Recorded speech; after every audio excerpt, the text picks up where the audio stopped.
I accidentally swallowed a G.I. Joe part as a kid. There was a tank that had little tiny landmines on the missiles, and they were yellow, so they looked kind of like Cheerios. Yeah. And I was goofing around, and I swallowed one. And I swore my sister to secrecy. I was like, you could not tell Mom that I swallowed a part of my G.I. Joe toy. I always imagine that in everyone's lower digestive tract, there's like a Barbie shoe and a couple of Star Wars guns and some crayons. And a piece of chewing gum. A piece of chewing, Hubba Bubba, probably. Pegwarmers is the code name for toys and collectibles with high supply and low demand. Join Kevin and his team of collector commandos as they discuss popular and not so popular retro and current toy brands. Welcome to Pegwarmers. I'm Kevin.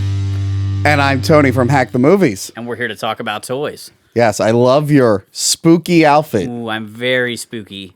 I am 1992 Bram Stoker Gary Oldman Dracula, but I didn't want to wear the mask because I can't see out of it. And also I don't have a wig, so I'm just wearing the outfit. I thought maybe you had an allergy to makeup. I do have an allergy. I tried my best, Kevin. My hands are sweaty already in these gloves. I don't think I can do it. I'll just stick with the t-shirt. Ugh. So we are celebrating Halloween in this episode. It's very spooky in here, right? It's very we spooky. Pulled out all the decorations. I didn't know I was going to be in this, or else I would have brought all of my horror movie toys, but short notice. Sorry. Notice. Change in programming. But we were at RetroCon recently. Yes, we were. And the plan was to try to get some monster-themed content while I was there. That was kind of my goal, along with just enjoying the show and seeing all the stuff. And basically, I'm going to show off a little bit of what I got here. We're going to show some clips, which we've never kind of broken the format before here on Pegwarmers, so I hope... We're breaking new ground. I hope you guys are okay with us, working with the format a little bit. It won't be a regular thing, but, we can take advantage of the con. It's fine to experiment once in a while. Yeah. No. Tony experiments. I experiment a lot. I could be taken... I meant that for my show, and I realized I could be taken out of context. But anyway, let's talk about it. All right, so RetroCon is a local... nerd convention, pop culture, action figures, cartoons. Yeah. Focuses on 70s and 80s stuff. They bring in the old movie cars, which are always fun. Yeah, they've had the A-Team van. They've had the Jurassic Park Jeep. Jurassic Park Jeep, yeah. So good friends of mine, Rose and Tony, run that show, and I've attended it every year they've had it, and just glad they were able to get it in. We were kind of getting nervous. I've been to like 3, I think. Okay. Yeah. I've always had a good time there. Yeah, it's a fun show. Mm-hmm. So the first segment we're going to do today is new to the collection. Ah, yes. I'm going to let you go first. Okay, well, I have 2 interesting ones. So a fan sent this in. This is a stuffed Hydra, and it's all the regulars on Hack the Movies. Wow. Justin Silverman is the tip of the tail. So I was like, wow, my fans are super creative. I don't know why they picked 2018 unkempt Tony, but, whatever. Yeah. That's fine. That wasn't the only fan toy sent in. That's pretty impressive, though. Do stuffed animals count as toys? Sure. Feel the fabric on this, though. Oh, very luxurious. It's like a really nice fabric. It's insane. Yeah. I'm like, whoa. That's pretty neat. So me and you reviewed G.I. Joe Rise of Cobra together? Yes, with Kieran. Yes. Someone decided to make a G.I. Joe of me out of duct tape and cardboard. I love it. And I even have a claw. Wow. Because when we reviewed the Snyder Cut, I brought in my Doom Darkseid figure. And for some reason, they made a Darkseid figure where he had a big claw. And we were baffled by it. So whoever made this decided I also need a claw. And it can be held as a puppet. Wow. Yes. I love it. Now, so you don't think I'm just super vain. I do have other additions to my collection. Tony's very famous. Yeah, I'm very famous. I don't know if you know that. So I'm a big Godzilla fan. Yes. I have a podcast, Castzilla versus the Pod Monster, in addition to Hack the Movies. I love Jet Jaguar. He's a good character. He's a very fun character. Yeah. They rarely make merch for him or toys. He's not as big in the cast No. Like, he's not featured as often, so... Yeah, but if you think about it, like... Gigan's only in, like, 3 movies. Yeah, it's true, but Yeah. he's kind of the title Destroya character. is only in 1 movie, yeah. Right, but again, he's in the title of the movie. That's true. As a supporting character. That's true, but... That hurts him, I think. But we can all agree Jet Jaguar is He's amazing. pretty iconic, Yeah. So they finally started making merch from him. This is from... Who usually does these? A lot of them are Bandai. Playmates. There's a Playmates, gotcha. This is Playmates. They're Jet Jaguar. I bought 3 of these. Oh. One for me, one for me to display, one to keep, because again, they do not make merchandise for this character. Right. And I gave another one to my girlfriend's nephew who loves Godzilla, and Jet Jaguar happens to be his favorite. And his parents were like, oh no, we can't buy him. They were buying him Ultramans because it was kind of similar, but they're like, oh good. So I got this one. Not too crazy with the pose that they have him in. It's very static. It's like very static. I mean, at least he's like ready for action. Yeah. But and I mean, I don't like play with these, but like he's hard to display. I have to lean him on something. Yeah. Because that just happens. You need poster tack under his feet. Yes. But yeah, I was really, really psyched they made it. There's a new anime out for Godzilla Singular Point. I have not finished it yet, but I'm actually really enjoying it. In that one, Jet Jaguar is like a mech. He's like a tiny mech piloted by an old angry man. And he's got short, stubby legs. Eventually in the series, he gets like cool, like robot wheel legs. Okay. But this one, I believe, is Bandai. Yes, this is Bandai. So this is based off the new anime. Because again, I'm like, this is the year of Jet Jaguar toys. I'm getting them all. And I don't have it here, but I think I have another Bandai one from like Japan. Okay. Where it is Jet Jaguar, but he like is more of like a normal figure. Has that figure. classic Bandai stiff arm. Yes. Yes. Like and he is in my Godzilla display at home. I will post a picture of it here. And that's all I got recently. Awesome. Yes. So the items I brought with me are actual RetroCon pickups. Okay. I got a collection of Monsters in My Pocket figures. Ooh. I love Monsters in My Pocket, and these are Series 1 figures, but molded in the Series 2 colors. Oh. So Series 2, they went from like the primary colors to the neon shades. Okay. And so some of these guys, some of the neon ones were like available as cereal premiums and things like that. So I don't know the exact story of these, but my buddy Will was selling them, and I'm not really trying to get every single color variation of the monsters. Like, I just have one of everybody. But I couldn't pass up getting these guys in the funky neons. colors. Yeah, they're cool. So it was really neat. When were Monster in My Pocket, like, big? The early 90s, like 90, 91, somewhere in there is when they first came out. Somehow I missed that. They were made by Matchbox. I mean, it was imported from the UK, basically. Oh, okay. And Matchbox released them.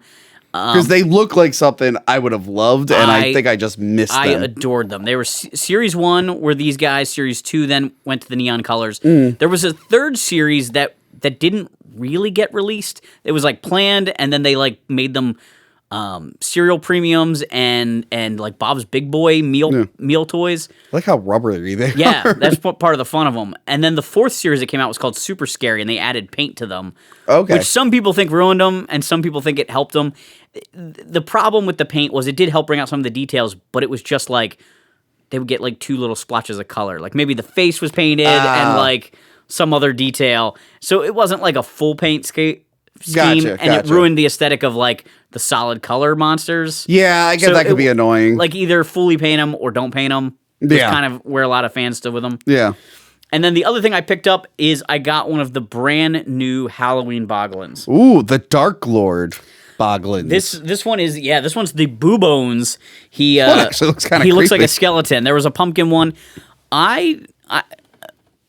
Maybe I'm just not as mechanically inclined as I thought, but I have had trouble removing him from the box. Okay. There is a way to punch a hole in the bottom of the box so you can operate him from in the box. And there is a thing in the back here that holds him in. Okay. And I have played with it for hours trying to like untwist it or pull it out. And it's just not letting it out. It hasn't let it out. But there's instructions on the bottom. Those are for like punching out the hole, and those are for like how to move the eyes. But not how to remove that thing. And that thing gets used to clip his tail on once he's out.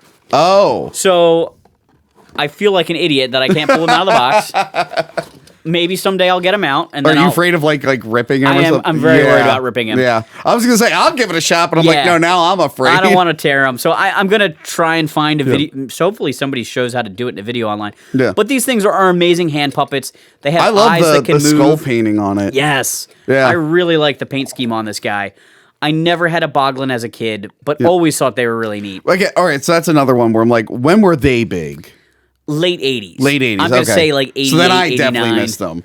Yeah. But they were never like big, right? They weren't like the No, because it was a standalone kind of toy. Yeah, And that I actually want to go for it. Yeah. It's hard for that kind of toy to become big because it doesn't have the support. I knew actually someone in college, a girl I knew in college had one of these. Okay. And she used it for like a short film. Nice. But I feel like I would have loved them if I had one. They're really awesome. Yeah. So I'm really glad that Tim Clarke has the rights to them again. He's the creator. He actually worked for Jim Henson for a time. Yes. Well, as you'll probably learn, we learned that, yes. Yeah. So he is a puppet guy. And actually, after we got done filming, I talked to him a little bit more, and he kind of talked to me about his experience with puppetry. He said he did some puppet shows as a kid, and he went to art school, and he took this puppetry class, and the teacher was really into the fact that he was willing to do more than just this with his puppets and using his hands in different ways. So it made sense that later he did Baglins, and he actually worked for Melissa and Doug, which is like a very normal kids brand compared to Baglins. But let's go to the interview clip with Tim Clarke at RetroCon. Let's go. Roll that clip. We're here at RetroCon with Tim Clarke, the creator of Baglins. How's it going, Tim? I'm doing good. How are you, man? I'm doing great. What's up? This is so amazing that Baglins are back. Thank you. Can you tell us a little bit about how this came about? Well, let's see. For several years I worked at Melissa and Doug Toys. Okay. And Chris Cafoni, who worked with me, was amazed that Baglins wasn't back out on the market. And he kept pestering me about it. And so finally this past year, they were released. It'll be a year ago, October, that we did the Kickstarter campaign, which was really successful. And it's just been blowing up since then. That's great. First day here at RetroCon, I sold out of every Boglin I had. I bought one of them. I'm super excited. Lucky you, man. I love the Halloween paint schemes you guys did for them this year. They're really cool. So was there a whole process to that? Had you retained the license to Baglins, or did you have to buy that back? No, the license, once a toy company stops producing, it's in the contract that the control of them reverts back to myself and Maureen and all right. Town. So went back to the creative team. That's awesome. Yeah. So. Very cool. Are there plans to do more different styles? Like you have the King Boglin and some other things? I'm all new, man. You are all new. King Topa, the ugliest Boglin ever made. I love how he's got all the little spines and everything. It's a really cool new design. Thanks. So you've worked on a lot of other toy lines though too in the past, like Sectars and things like that. Yeah, Sectars was the first that Maureen and I launched with Coleco. Ever since then, I've worked for a lot of different toy companies in and out. So there's a lot of product out there. Most of the hand puppets that Melissa and Doug Toys did were designed by me, and a lot of vehicles and games and all that kind of stuff. So there's a long history. Somebody told me one time you actually did some sculpting on G.I. Joe back in the day, or modeling. You know what? It's really funny. I did a leg. A leg? Yes. Do you know whose leg it was? Nope. Okay. I don't even remember. It's funny. They wouldn't let the sculptors do more than one body part. Okay. Because they didn't want them to recast them and then sell them on the market, you know, as bootlegs. So gotcha. You got to do one leg or a torso or a head. That's so weird, but also really cool. Very weird. So with like Sectars, you designed the hand puppet thing. Correct. Were the action figures then designed by somebody else, or was that also collaborative? Maureen and I both did all the initial concept sketches for about 3 months. They were all submitted to Coleco, and then the designers there, worked tweaked them and did their Maureen and I used to say they Studebakerized them. Yeah. All right. The sketches we did, the insects were a lot more natural looking, naturalistic with a lot of hair and creepy bits, but they kind of streamlined them. So one of my favorite Boglins memories as a kid was there was a promotion with cereal, and you got little Baglins stamps that you could like Did lick you and stick. really? Yes, and I still have some of them. Amazing. This is great though. I'm really excited that Baglins are back, and I can't wait to see what other new designs you guys come up with. That was a great interview, Kevin. Yeah, I thought that was cool. You knocked that out of the park. I was a little bit confused sometimes whether I should be focusing on the Boglin in my face or Tim. You're like when Triumph the Insult comic dog would interview people. Okay. They almost always were talking to the dog. I that was the only thing that threw me off, but it was great getting a chance to talk to Tim. I'd actually met him at a previous RetroCon, but there's a little bit more of a chance to really kind of pick his brain a little bit, which was cool. Yeah, great job. I like that interview. Felt like I was there. Yeah, probably because I actually was there. Probably behind holding the a camera. All right, the next segment we have, I talked to the G.I. Joe cosplayers that were there. They were actually right by the booth that we were at. Yeah, they were right across from our booth. They made me feel insecure about our booth. Because our booth is just like, backdrop, like 2 TVs, and then we had a little thing for our interviews. And then across from us was a giant Cobra throne with smoke, with fog machines, with smoke going off every 5 seconds. And they're facing the rest of the con, and we're facing a garage door and them. And I'm like, man, their setup's awesome.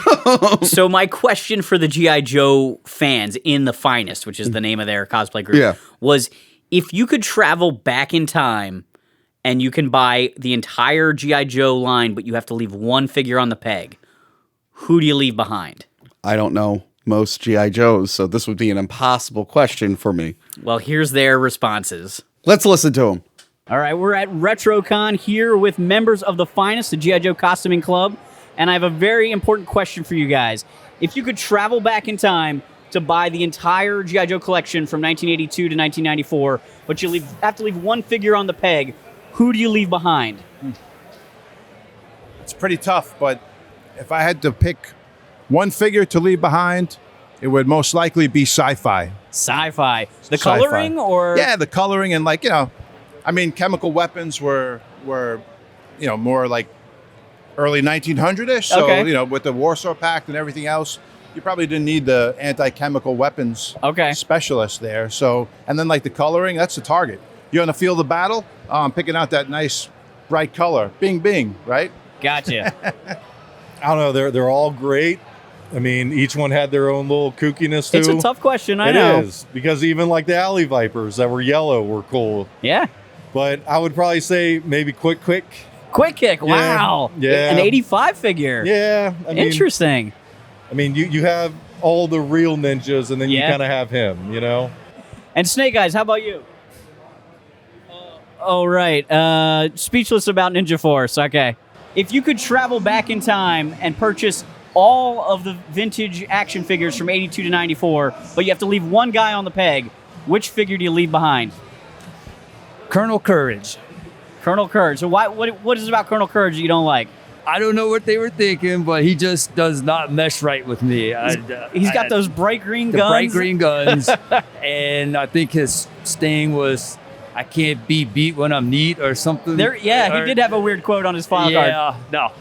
Can't deal with him. Those were some awesome answers, Kevin. I think the one guy confused Airtight and Sci-Fi. They're both kind of neon colored, but the one guy starts talking about Sci-Fi. The Joe dressed as Airborne talks about Sci-Fi, but then mentions biological weapons, which is kind of Airtight's thing. Sci-Fi's a laser guy. Look, it was a very busy con. It was a very busy con, and I'm sure he was very tired. They're very tired. Lots of interactions. You're going to make mistakes sometimes. It happens. It's very easy to misspeak. We're going to allow it this time. But if they ever do it again, we're going to talk to them. We're gonna have words with Airborne. So at the show, we also got a chance to talk to Mr. Lobo. We did. You actually got to film a segment with him. I did too. Thanks for reminding me. I should probably put that on Patreon. Probably should put that on. I totally forgot it existed until you told me. But my segment will be on my Patreon, but your segment is right here. Let's listen or watch. We're at RetroCon today with Mr. Lobo. Thank you for having me. Yeah, this is great. It's exciting to be here on Pegwarmers. I'm feeling warmed up already. I'm ready to talk about some toys. So, since we're close to Halloween, I figured we would talk about maybe some movie monster toys, things like that. Movie monster toys are always fun. I remember when I was a kid, I begged and pleaded for the Kenner Alien Yes. toy. And this thing was like, I don't know, 15 inches tall. Right. It had like the weird glowing brain that came through that membrane. It had these spring-loaded arms. It had like the second set of jaws that came out, the little chrome teeth that came out. And it had a lot of sharp edges, Yep. long black whipping tail. And my mom did not want this thing at all in my life. Fortunately, my parents just divorced, and that usually is when all bad purchases that adults make happen. And my dad got me this thing for my birthday, and I was so elated to play with him and turn the lights off with his glowing brain and all that. And then I'm 9 years old, and then nighttime happens for real, and I got to go to sleep. And I cannot, with this thing up on my dresser, I cannot even close my eyes. Wow. Much less sleep. So I go, okay, I'm going to put him out in the hallway. So I put Alien out in the hallway, and I shut the door, and I'm laying in bed going, he's just right outside my door. He is right outside my bedroom door. Okay, all right. So then I get up again. I take him all the way downstairs, put him at the base of the stairs, right? And so I go back up, so get in the bed. He is right at the bottom of the staircase. I cannot go to sleep. So literally it got to me opening the sliding glass door, putting him on the outside, shutting the sliding glass door. But that wasn't good enough because he was looking into the window of my house. So I literally had to go hide him in the backyard somewhere. Wow. So that was the one story with that. But yeah, that was an incredibly inappropriate, the first in a long line of inappropriate movie toys for children. So their plan was, after that big figure, they were going to do a line of like Star Wars size figures. Oh. But the reaction was so crazy to that first one that they canned them all. And they actually finally released those just a few years back, maybe 5 years ago. Somebody dug up these molds of unproduced Aliens figures, and Reaction made them. Oh, you're kidding me? The crew of the Nostromo? Yep. Oh, I'm so ready for that. Yeah, I only wish really cool. I kept mine. I covered them in ketchup for blood for Halloween once.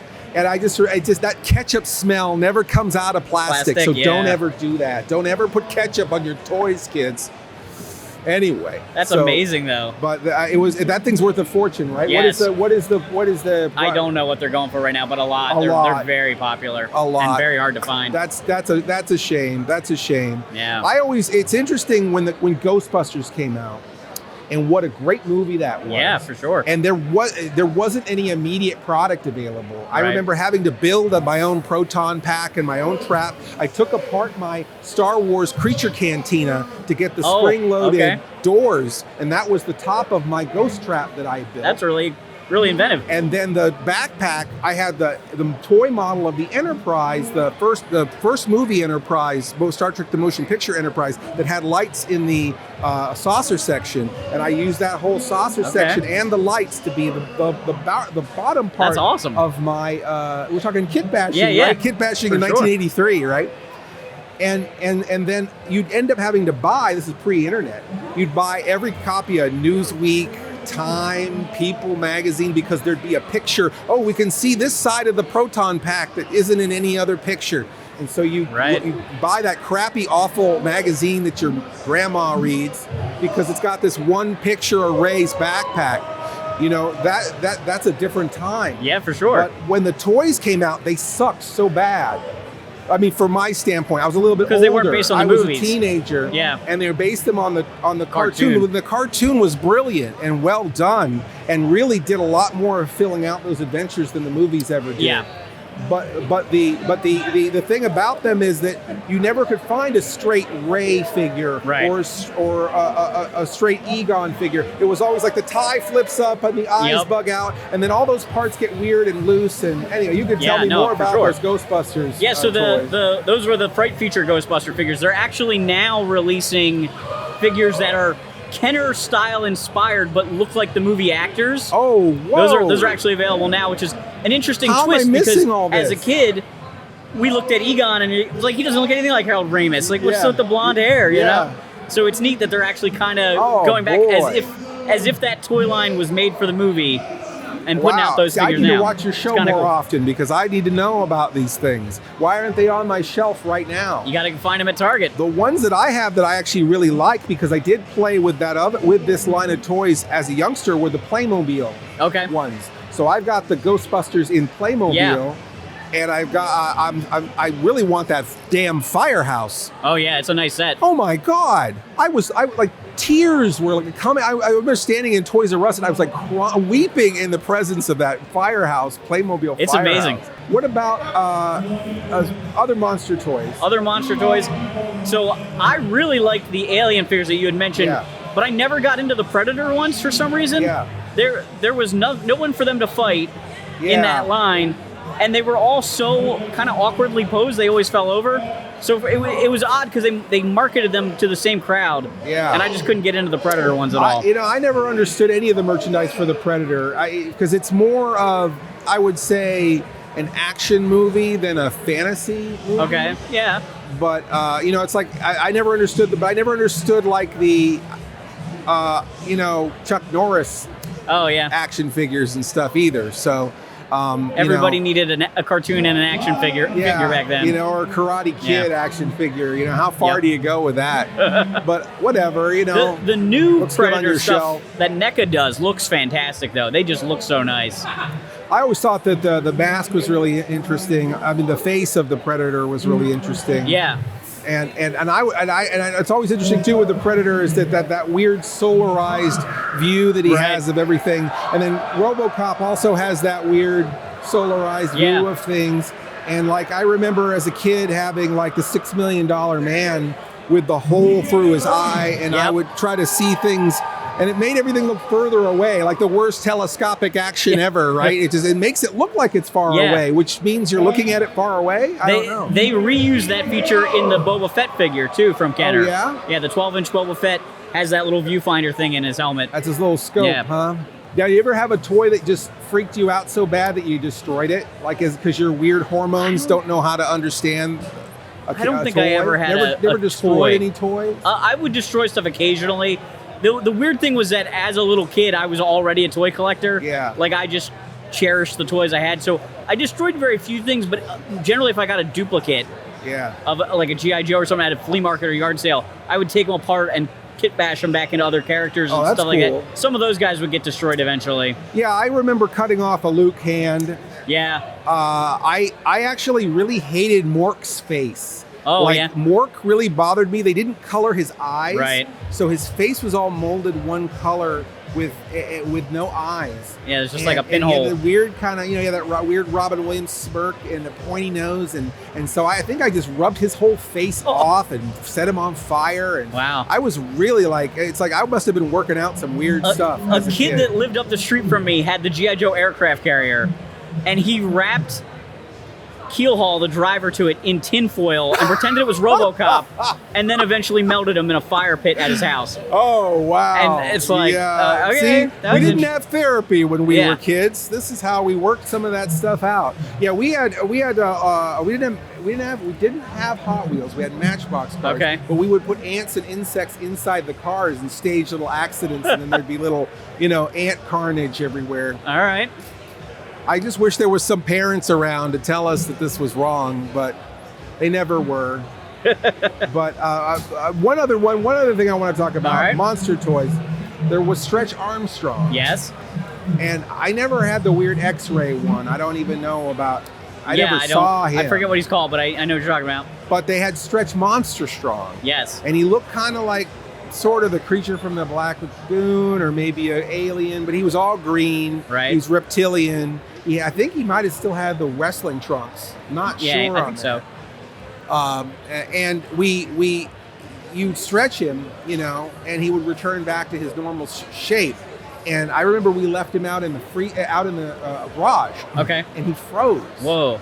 And the thing split. Yeah, and there was this weird jelly inside of him. Okay. And the curiosity, my childhood curiosity of what is inside Stretch Armstrong and can it be eaten? It was a consuming thought that would not let go. And so I tasted it, and it was tasted sweet. And you keep hearing things like antifreeze is sweet, you know. I'm thinking, I just ate poison. I'm gonna die. And for 2 or 3 days, I was like sweating, going, "Am I gonna die? Is this gonna be how my life ends? Should I tell my mom? Should I go to the hospital just in case?" It was this whole like fear of eating the jelly inside the Stretch Armstrong and wondering if I was going to die or not, and not having the courage. That dying was easier than telling my mom that I ate Stretch Armstrong's goo. I accidentally swallowed a G.I. Joe part as a kid. There was a tank that had little tiny landmines on the missiles, and they were yellow, so they looked kind of like Cheerios. And I was goofing around, and I swallowed one. And I swore my sister to secrecy. I was like, you could not tell Mom that I swallowed a part of my G.I. Joe toy. I always imagine that in everyone's lower digestive tract, there's like a Barbie shoe and a couple of Star Wars guns and some crayons. And a piece of chewing gum. A piece of chewing, Hubba Bubba, probably. I think so. I think we all have that same X-ray somewhere in there. Absolutely. Thanks so much for coming on. That was great. I really enjoyed your stories. You have a great Halloween, and absolutely. We'll hope maybe we can just get in the backyard and play with some toys sometime. That Mr. Lobo. So he's a character. I love his story about the Kenner alien figure scaring him as a kid. Yeah, the big chap, right? That's what they called it. Because they always talk about that. Like, it's before I was alive, right? Alien's just a little bit too old for me. Alien, right. So I didn't have that as a kid. I didn't see it on store shelves. It was one of those things that like I would see at like a cool comic collector shop, but it was up on a high shelf with a big price tag. Yeah. But I love hearing from someone that did have it, that was scared by it, to really show that there was a parent backlash because they planned on making 3 3/4 inch figures and it just got scrapped. Now, real quick. You might have talked about it in the interview, but I actually ran to the bathroom during it. Did you talk about the commercial they did with the alien? I don't know if we There's a commercial, I think, for the big chap alien. It showed up on like Facebook or something. Me and Kieran were looking at it. We're like, the kid's making the alien talk. And we're like, I don't remember the alien talking, but all right. I think Kenner, that was kind of their gimmick, though, because one of my all-time favorite Kenner Star Wars commercials, and it was actually like a really early SEO Toy Review joke, was that the Hoth Wampa goes, Wampa, Wampa, Wampa. That's pretty funny. So that's just the copy editor at Kenner going like, that's what he says, I guess. Let's, if we can find a clip of that alien talking, let's play it right now. Kenner presents new alien action figure.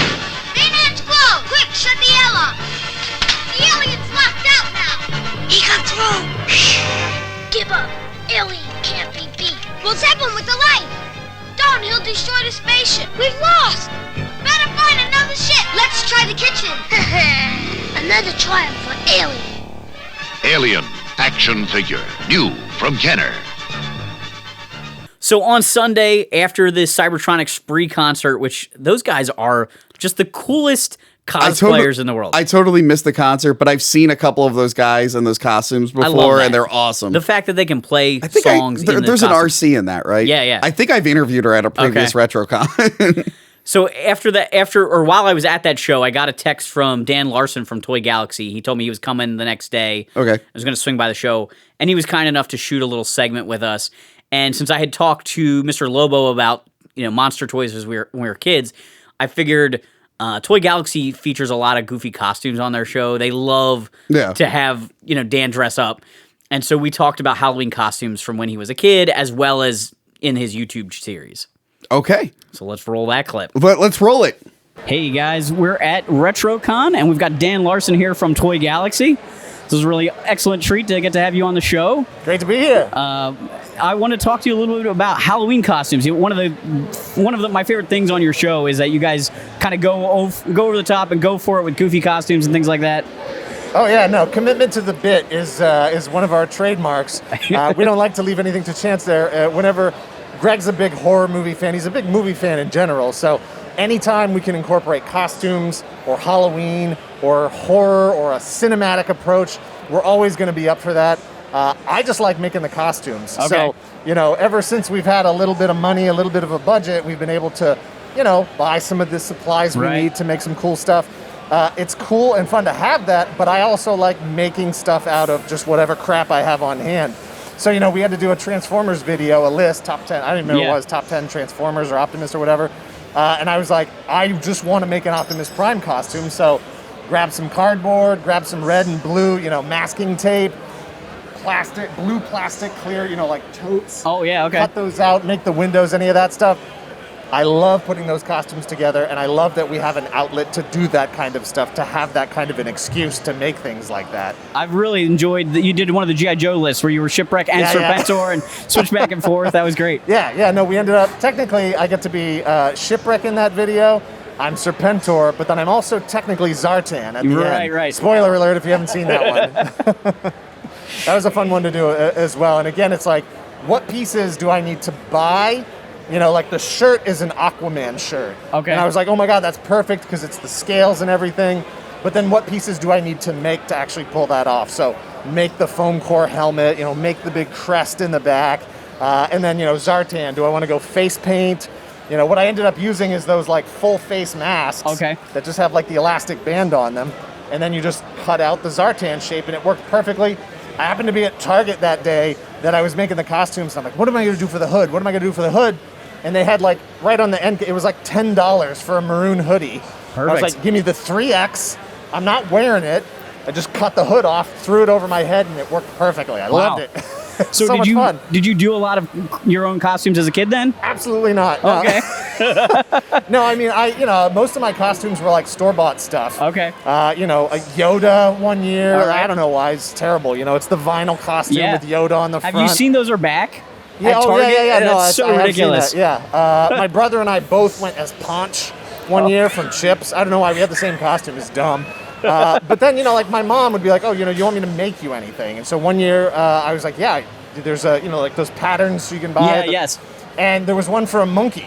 Okay. And I was like, I want to be a monkey for Halloween. This is going to be awesome. And so I'm dreaming about it. She's making this costume like all month long. And I'm thinking, I'm going to have a prehensile tail. Oh. I'm going to be able to like swing from the trees, you know, and pick stuff up with my tail. And then she finishes the costume and I loved it. You know, I put this thing on. It was great. It was as homemade as you could imagine. No offense to my mom. It looked great. The pattern was perfect. But I definitely got made fun of by the other kids. That was just like, what is this? And I was like, I'm the best monkey you've ever seen. That's awesome. awesome. It was great. I love We it. love Halloween. Anytime we can incorporate it with the show. You know, usually we've got like all action figures on the back shelves behind us. So, in fact, when I get home from this show this week, we need to get all the figures off the wall, put up all the Halloween decorations, because for the next 4 weeks, the videos that we shoot are going to air in October, and we want to make sure that we're on theme for that. Yeah, I love how you change out the backgrounds for that kind of stuff. It's a nice dedication to like the videos. Like, it's a lot of extra work, but it really makes them. Well, and we try not to like date the content too much, you know. Yeah. Like, it's weird if you're watching videos in July and then all of a sudden it's like Christmas decorations everywhere. But we tie it to the themes of the videos as well. So, Right. you know, we'll make sure that in October our 4 videos that we shoot have something to do thematically with Halloween or spookiness or October, you know, that kind of stuff. And it makes sense to have those decorations on the back wall. Yeah. Well, that's awesome. Yeah, Thanks fun. Thanks for coming on. Absolutely. It's always good to see you here. And I love this show. I'm glad to be back here. We made the trip down just for this. You know, haven't been to a convention in 2 years, and this was absolutely the place where we wanted to get back to it. Awesome. I learned a lot, Kevin. Yeah. From that clip. So it was really cool to get a chance to interview Dan. He's been a guest at RetroCon before, and I run into him a lot in this area, considering the fact that he lives so far north. Like, it's amazing that he's willing to drive down here. Yeah. He seemed really nice. I only it was talked to great. him briefly, but he seemed really nice. Yeah, it was a lot of fun, and hopefully maybe someday we can do like a bigger segment someday. Maybe get him in studio and whatnot. Someday when COVID goes away and people are willing to come visit us more often. So, happy Halloween, everybody. Happy Halloween. Yeah, this was a lot of fun. Spooky. Again, I feel really bad. Oh, they might be a little too extreme for this channel, but I just realized, Scary Toys, I have Clive Barker's Tortured Souls in my cabinet in my office. So we could have spooked up the set. We could have, but they're like the Cenobites from Hellraiser. I don't know. Well, Do you have maybe too much? Do you have a standard for the? Yeah, they're pretty brutal. Kevin, I'm not gonna lie. All right, so maybe it's good we didn't have them. Maybe it's good. But I could have brought One thing I'll mention before I leave, I have like most of series 2 of Todd McFarlane's movie Maniacs. Okay. And I currently have them on a shelf at my place, and I'll post a picture. But it's like, Michael Myers, Freddy Krueger, and all them. I used to collect those a lot as a kid. I was really into those. But yeah, next time I will be better prepared. All right. But I wore a Dracula. He did wear a Dracula. I wore a Dracula. Yeah. Thanks for doing that for me, Tony. Did my best. Thanks for hanging on the peg with us, and we'll see you next time. Goodbye.